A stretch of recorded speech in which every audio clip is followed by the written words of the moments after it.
प्यारे बच्चों, कोविड-19 के कारण आप सभी अपने अपने घरों में रहकर ही अपनी पढ़ाई कर रहे हैं। ऐसे समय में आप अपनी पढ़ाई को रोचक तरीके से सीख समझ सकें, इसके लिए झारखंड सरकार द्वारा प्रस्तुत किया जा रहा है हमारा दूरदर्शन हमारा विद्यालय कार्यक्रम।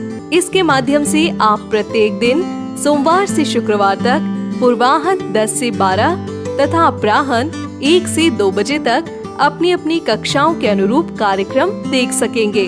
अब पढ़ाई नहीं रुकेगी। स्कूली शिक्षा एवं साक्षरता विभाग झारखंड।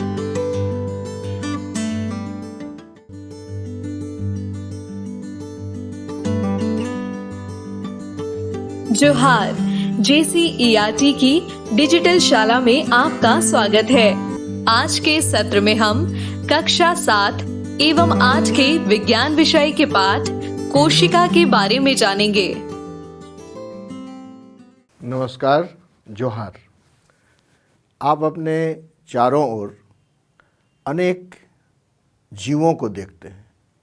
वे पेड़ पौधे हो सकते हैं, जंतु हो सकते हैं और उनके आकार भी अलग अलग होते हैं।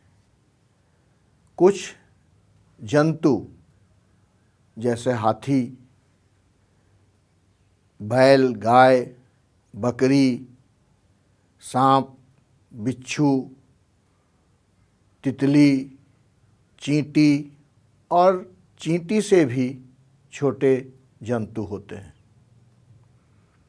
इसी तरह से पेड़ पौधों में अगर देखें तो बरगद, नीम, आम, सेमल, गेंदा, गुलाब, घास इत्यादि बहुत सारे पौधे भी हैं। ये जीव क्या एक ही कोई वस्तु से बना हुआ है या फिर अलग अलग? आप देखते होंगे मनुष्य के शरीर को अगर, तो इसमें बाल है, आँख है, कान है, नाक है, जीभ है, त्वचा है, ये सभी अंग हैं। शरीर के अंदर में फेफड़ा है, हृदय है, रक्त है, काफ़ी चीज़ों से बना हुआ है हमारा शरीर। इसी तरह से हर जीव ऐसे ही बने होते हैं। अच्छा, आप गौर करिए, आप अपने आसपास में बड़े बड़े घर देखते हैं, मकान देखते हैं। क्या वह पूरी दीवार एक टुकड़ा है या उसके अंदर में कोई चीज़ है? बिल्कुल सही, वह ईंटों से बनी हुई। और उसी तरह से अगर कपड़े को हम लोग देखें तो क्या कपड़ा एक टुकड़ा है? बिल्कुल नहीं, इसमें भी धागे होते हैं और ये धागे रेशे से बने होते हैं। इस तरह से इनकी रचना कुछ सूक्ष्म पदार्थों से मिलकर के बना है। ऐसे ही हमारा शरीर भी सूक्ष्म पदार्थों से बना हुआ है, जिन्हें हम कोशिका या सेल कहते हैं। सेल या कोशिका की खोज सर्वप्रथम रॉबर्ट हुक ने 1665 ईस्वी में किया। डच वैज्ञानिक एंटोन वान लीeuwenhoek ने 1674 ईस्वी में उन्होंने जीवित कोशिकाओं को देखा और शैवाल, प्रोटोजोआ और बैक्टीरिया आदि छोटे छोटे जो जीव होते हैं, सूक्ष्म जीव जिसको हम लोग आँखों से नहीं देख सकते हैं, उन जीवों को उन्होंने उस अपने बनाए हुए साधारण माइक्रोस्कोप से 1674 ईस्वी में देखा। कितनी खुशी हुई होगी जब पहली बार उन्होंने जीवित कोशिकाओं को देखा। इस तरह से कोशिका को अगर हम लोग परिभाषित करना चाहें तो हम कह सकते हैं कि कोशिका सजीवों के शरीर की वह सबसे छोटी रचनात्मक और क्रियात्मक इकाई है जो स्वतंत्र रूप से जीवन की क्रियाओं को चलाने की क्षमता रखती है। आइए अब हम लोग देखते हैं ये कोशिका सजीवों में जो पाई जाती है वो क्या हर चीज़ में पाई जाती है। तो एक उदाहरण के रूप में हम लोग वनस्पति कोशिका को देखते हैं और यह कोशिका प्याज में कैसे दिखता है ये हम लोग देखते हैं। आइए अब हम प्याज की झिल्ली में जो कोशिका पाई जाती है उन कोशिकाओं का देखने का प्रयास करेंगे। इन कोशिकाओं को देखने के लिए एक प्याज लेते हैं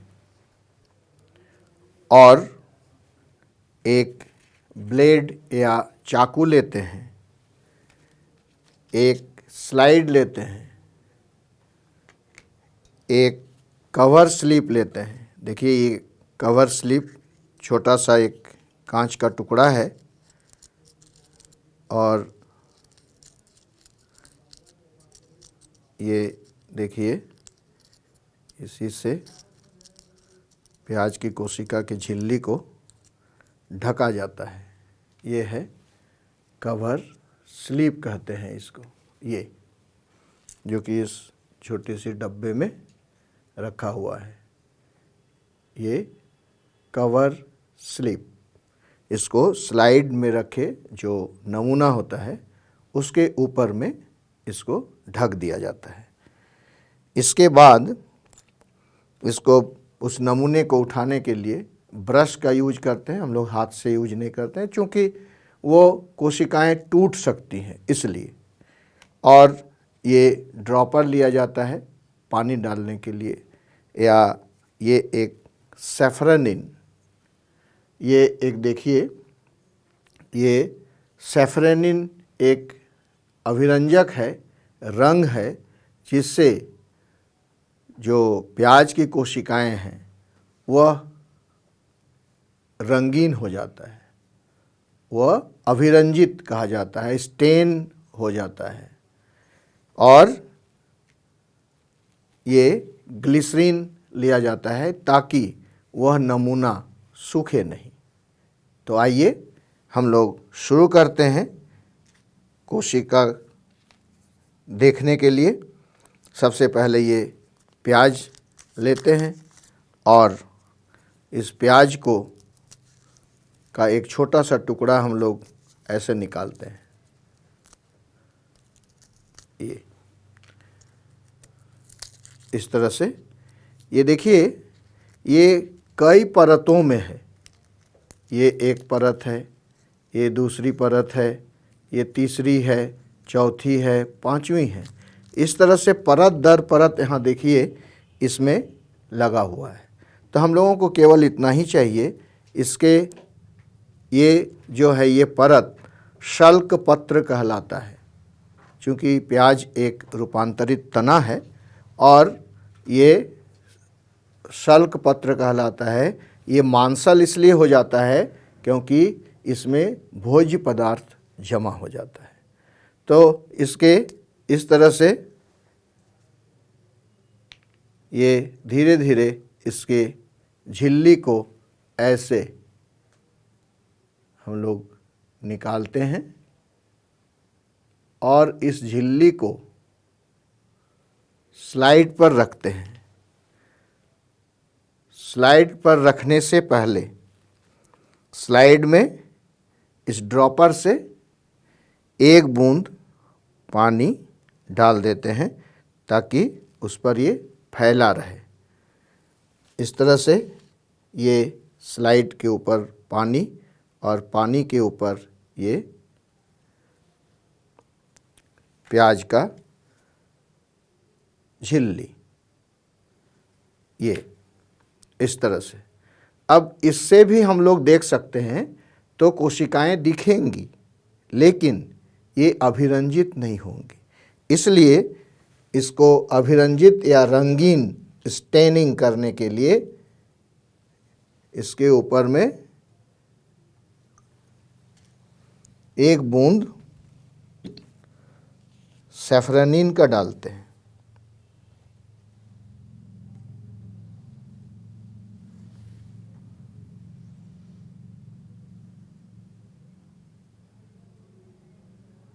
ये, और चूंकि यह नमूना बहुत बड़ा है तो इसको हम लोग ब्लेड से थोड़ा काट करके छोटा भी कर सकते हैं।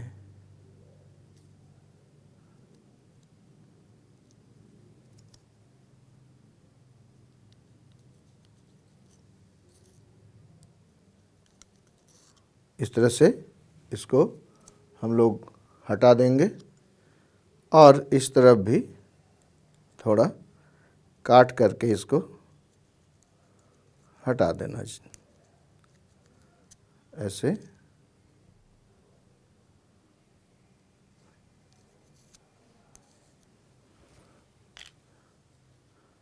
तो इस तरह से ये स्लाइड बन रहा है। इसके किनारे जो सैफरनीन है उसको हम लोग साफ कपड़े से या रुई से इसको पोंछ करके हटा देते हैं और उसके बाद इसको ऐसे फैला दिए और फिर इसके ऊपर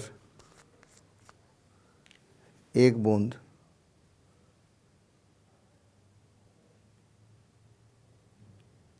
दो बूंद ऐसे इसको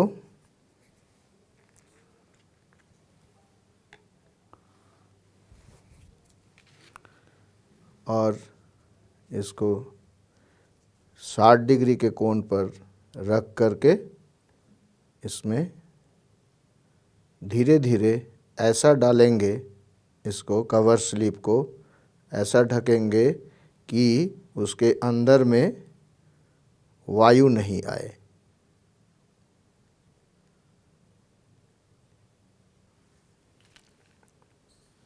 और बाहर जो ग्लिसरीन निकला हुआ है उसको हम लोग ऐसे हटा देंगे। तो ये प्याज की कोशिका का ये टेम्पररी स्लाइड, ये परमानेंट स्लाइड नहीं है, इसको टेम्पररी स्लाइड कहा जाता है। ये एक स्लाइड तैयार हो गया। अब हम लोग माइक्रोस्कोप से इसको देखेंगे। अब देखिए माइक्रोस्कोप में भी कई भाग होते हैं।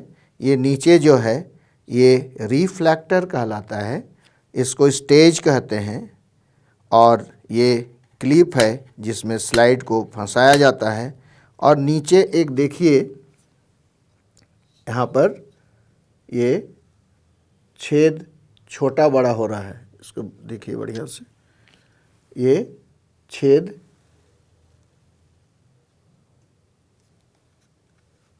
ये देखिए अभी बंद हो गया, अभी खुला, बंद, खुला। तो ये जो है ये इसको एपर्चर कहा जाता है। और उस एपर्चर से ही यहाँ से इस रिफ्लेक्टर से प्रकाश परावर्तित होकर के ऊपर जाती है और यह हमारे नमूने को देखने के लिए मदद करता है।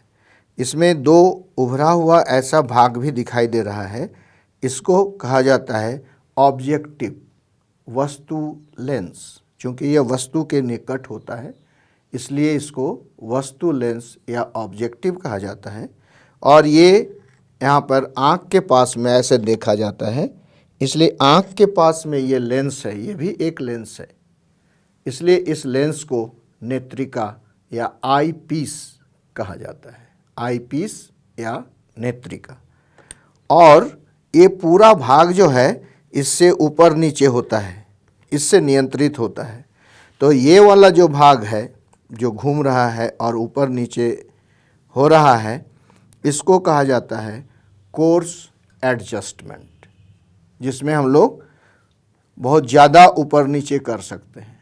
लेकिन कभी कभी क्या होता है कि जब हम लोग नमूना को देखते हैं तो धुंधला दिखता है। जब धुंधला दिखता है उसको साफ करने के लिए ये फिर यहाँ पर ये देखिए दोनों तरफ है, ये इधर भी इधर भी, किधर से भी हम लोग घुमाएंगे ऐसे इस तरह से, तो ये इसको ये बहुत छोटा सा दूरी ऊपर नीचे होगा, इसलिए इसको फाइन एडजस्टमेंट कहा जाता है। तो आइए हम लोग देखते हैं इस प्याज की जो टेम्पररी स्लाइड है उसको, उसके कोशिकाओं को देखते हैं।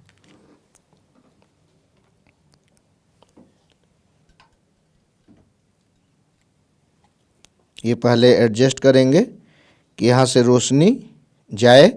अब वो बहुत बढ़िया से रोशनी आ गया है यहाँ, और इसको ऊपर नीचे करके जब इसका साफ प्रतिबिंब आता है तो ये देखिए यहाँ पर बिल्कुल ही साफ और स्पष्ट चित्र दिख रहा है, जो कि लाइन लाइन छोटे जैसे आपके पाठ्य पुस्तक में है ऐसा ही दिख रहा है, और उसके बीच बीच में छोटे छोटे काले धब्बे हैं। वो धब्बे उसका केंद्रक है। तो हम लोग इसमें केंद्रक भी देख पा रहे हैं, कोशिका देख रहे हैं, और कोशिका के बाहर चारों ओर वो दीवार है, उस दीवार को कहा जाता है कोशिका भित्ति। तो इसमें ये वनस्पति कोशिका के बारे में या प्लांट सेल के बारे में हम लोगों ने इस कोशिका को आसानी से बना सकते हैं। इस तरह इस कोशिका को आप भी बनाइए, बनाने का कोशिश करिए और माइक्रोस्कोप से देखिए क्या सभी जीवों में या सभी अंगों में कोशिकाओं की आकार एक जैसी होती है? नहीं, एक जैसी नहीं होती है। इसलिए सजीवों में जो कोशिकाएं पाई जाती हैं उनकी आकृति, उनका आकार, उनकी संरचना में काफ़ी विभिन्नताएं पाई जाती हैं। अब जो एक कोशिका है माइकोप्लाज्मा, वो एक जीवाणु है। तो उस जीवाणु के जो कोशिका है उसका आकार 0.1 माइक्रोमीटर होता है। तो ये बहुत ही छोटा है। 1 माइक्रोमीटर बराबर होता है 1 माइक्रोमीटर बराबर 1 गुना 10⁻⁻6 मीटर, अर्थात 1 मीटर का 10 लाखवां भाग। इसी तरह से अगर इसको सेंटीमीटर में कहें तो 1 मीटर का 1 सेंटीमीटर का 10,000वां भाग, और मिलीमीटर में अगर कहें तो 1/1000, 1000वां भाग, ये 1/10,000वां भाग, और ये मीटर में कहें तो 10 लाखवां भाग। तो 1 मिलीमीटर देखे होंगे आप, एक अपने स्केल में आप देखेंगे तो 1 सेंटीमीटर, 2, 3, 4, छोटी वाली स्केल है तो 15, और बड़ी वाली स्केल है तो 30 सेंटीमीटर तक रहता है। उस 1 सेंटीमीटर के बीच में फिर 10 छोटे छोटे छोटे छोटे खाने होते हैं, और वह 1 मिलीमीटर के बराबर होता है। और उस 1 मिलीमीटर का 1000वां भाग, उसका 1000 टुकड़ा करेंगे तो ये माइकोप्लाज्मा नामक जीवाणु की लंबाई आएगी। लेकिन यही नहीं, हमारे शरीर में सबसे लंबी कोशिका पाई जाती है जो है तंत्रिका कोशिका, जिसकी लंबाई 1 मीटर या उससे भी अधिक होती है। इसी तरह शुतुरमुर्ग का अंडा अगर हम लोग देखें तो वो 17 सेंटीमीटर लंबा और 13 सेंटीमीटर चौड़ा होता है, इतना बड़ा करीब। वह भी एक कोशिका है। तो क्या मुर्गी का अंडा भी एक कोशिका है? जी हाँ, मुर्गी का अंडा भी एकल कोशिका है। आइए हम लोग मुर्गी के अंडे को देखते हैं कि वह उसके अंदर क्या क्या भाग हैं। आइए देखते हैं कि ये मुर्गी का अंडा एकल कोशिका है या नहीं, अर्थात यह अंडा क्या कोशिका है। ये ऊपर कड़ा है। क्यों कड़ा है? तो ये हवा की उपस्थिति में ये जो ऊपर मुलायम परत था वह कैल्शियम कार्बोनेट में बदल गया और ये यहाँ पर एक कड़ा भाग बन गया। तो आइए इसको देखते हैं कि इसके अंदर क्या क्या होता है।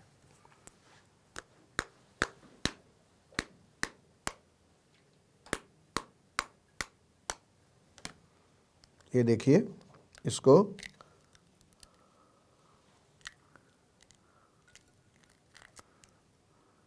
देखिए, ये बीच वाला जो भाग है, जो गोल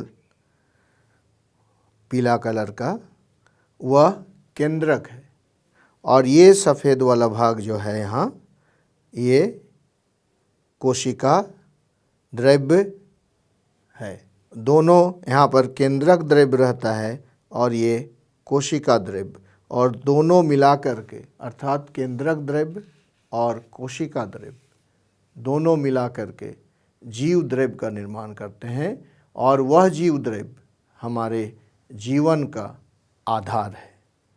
इसी तरह से ये अंडा एक एकल कोशिका है। सभी कोशिकाओं को हम लोग खुली आँखों से नहीं देख पाते हैं, लेकिन शुतुरमुर्ग का अंडा या मुर्गी का अंडा या और कुछ अंडे चिड़िया के, इन सभी अंडों को हम लोग खाली आँख से भी देख सकते हैं। ये अभी जो हमने बताया कि हमारे शरीर का सबसे लंबा कोशिका जो है वह तंत्रिका कोशिका होती है और ये कोशिका का ही एक मॉडल है। इसको दिखलाने के लिए कि इस तरह का कोशिका की रचना होती है और इसकी रचना जो है, इसका आकार 1 मीटर या उससे भी अधिक इसकी लंबाई होती है तंत्रिका कोशिका की, और इसमें भी केंद्रक होता है। तो इस तरह से ये तंत्रिका कोशिका है। इस कोशिका को हमने, ये मॉडलिंग क्ले एक आता है इस तरह से, इन मॉडलिंग क्ले से इसको बनाया गया है। बहुत ही सुविधाजनक ये क्ले है।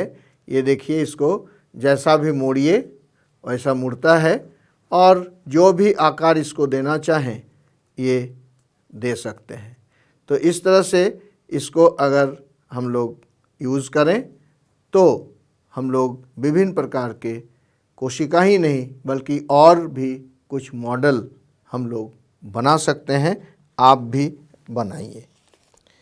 दूसरी जो कोशिका है, जो पेशी कोशिका होती है, हम लोग स्लाइड में भी देख रहे हैं पेशी कोशिका, और ये पेशी कोशिका का एक नमूना या मॉडल है। यह इस तरह से तर्कु रूपी यह होता है। इसमें केंद्रक पाया जाता है और दोनों ओर ऐसे नुकीला होता है और इसी से हमारी मांसपेशियां बनती हैं। इसके अलावा ये आप देख रहे हैं छोटा सा, ये है ब्लड सेल या रक्त कोशिका, रुधिर कोशिका। ये हमारे धमनी और शिराओं में पाए जाते हैं। लेकिन एक बात है कि इस कोशिका में केंद्रक नहीं पाया जाता है, क्योंकि इसका निर्माण मेरु रज्जु में या बोन मैरो में होता है, इसलिए इसमें कोई विभाजन नहीं होता है। ये काम करने के बाद ये नष्ट हो जाते हैं और नई नई कोशिकाएं, नए नए जो ब्लड सेल है वे बनते जाते हैं बोन मैरो या मेरु रज्जु में। इसी तरह से एक कोशिकीय जो जीव हैं, ये भी आप देख रहे होंगे, ये अमीबा, ये पूर्ण एक जीव है, एकल जीव है ये, लेकिन इसके शरीर जो है केवल एक कोशिका का बना होता है। एक कोशिकीय जीव या यूनिसेलुलर एनिमल या ऑर्गेनिज्म इसको कहा जाता है।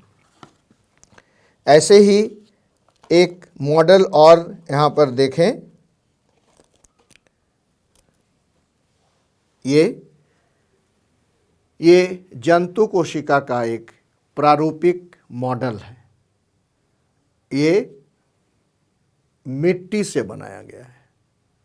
आप तो इसे ज़रूर बना सकते हैं, आप भी बनाइए और इसमें दिखाइए कि ये न्यूक्लियस है, ये गोल्जी बॉडी है, ये केंद्रिका है, ये एंडोप्लाज्मिक रेटिकुलम है, ये माइटोकॉन्ड्रिया है। इस तरह से आप इसको बना सकते हैं। इससे भी सुंदर आप बना सकते हैं और मिट्टी से बिल्कुल बनेगा, किसी तरह का कोई इसमें दिक्कत नहीं है, आराम से आप इसको बना सकते हैं, कोशिका का मॉडल। इसी तरह से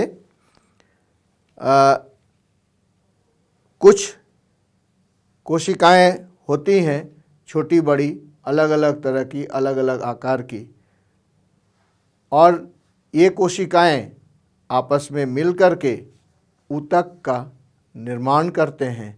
तो आइए ऊतक को जानते हैं। ऊतक वह है कुछ कोशिकाओं का समूह। कैसी कोशिकाएं?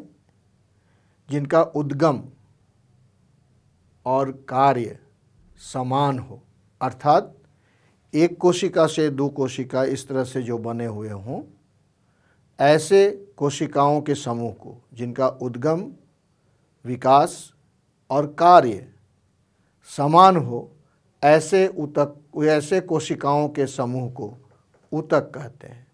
ये कोशिकाएं मिल करके ऊतक का निर्माण करते हैं और ये ऊतक मिलकर अंग का निर्माण करते हैं और ये अंग तंत्रों का निर्माण करते हैं और ये अंग तंत्र जीव का निर्माण करते हैं। जैसे उदाहरण स्वरूप हमारे शरीर को लें तो हमारे शरीर में इस तरह से ब्लड सेल या रुधिर कोशिका होती है और ये पेशी कोशिकाएं होती हैं। तो ये पेशी कोशिकाएं आपस में, चूँकि सभी पेशी कोशिकाएं एक जैसी हैं, तो इसका उद्गम भी और कार्य भी समान है। तो ऐसे कोशिकाओं के समूह को ऊतक कहा जाता है। तो इसको जब ये सभी कोशिकाएं आपस में मिलती हैं तो वो पेशी ऊतक का निर्माण करते हैं और पेशी ऊतक आपस में मिल करके ये हाथ, पैर, कंधा, इस तरह से अंगों का निर्माण करते हैं। और ये अंग जब एक साथ मिलते हैं तो अंग तंत्र, पेशी तंत्र, जैसे हमारा हाथ उठता है, गिरता है, मुट्ठी होती है, खुलता है, बंद होता है, ये सारे चीज़ मिल करके अंग तंत्र कहलाते हैं। और अंत में ये सारे, बहुत सारे अंग तंत्र हमारे शरीर में है, जैसे कंकाल तंत्र है, पेशी तंत्र है, तंत्रिका तंत्र है, उत्सर्जन तंत्र है, पाचन तंत्र है, जनन तंत्र है। तो इन सभी तंत्रों के मिलने से ये हमारा शरीर या ये जीव का निर्माण हुआ है। तो बच्चों, आज हम लोगों ने जाना कोशिका क्या है, कोशिका की संरचना क्या है, कोशिका की खोज किसने की, कोशिका को सबसे पहले किसने देखा, सजीव कोशिकाओं को सबसे पहले किसने देखा, और कोशिकाओं के संरचना के बारे में, जो अलग अलग आकार के कोशिकाएं होते हैं उनके बारे में हम लोगों ने देखा। और वनस्पति कोशिका जो प्याज की झिल्ली में होती है उसको हम लोगों ने करके देखा। तो इसके बाद अगली कक्षा में हम लोग देखेंगे कि कोशिका के घटक अर्थात कोशिकाओं के अंदर कौन कौन सी संरचनाएं पाई जाती हैं, उनके क्या कार्य हैं, और जंतु कोशिका को हम लोग देखेंगे और वनस्पति कोशिका और जंतु कोशिका में क्या अंतर है इसका भी अध्ययन करेंगे। इस प्रसारण से संबंधित सुझाव, अपने प्रश्न इत्यादि आप हमें jcertrg@gmail.com तथा टोल फ्री नंबर 1800 5728 585 पर संपर्क कर सकते हैं।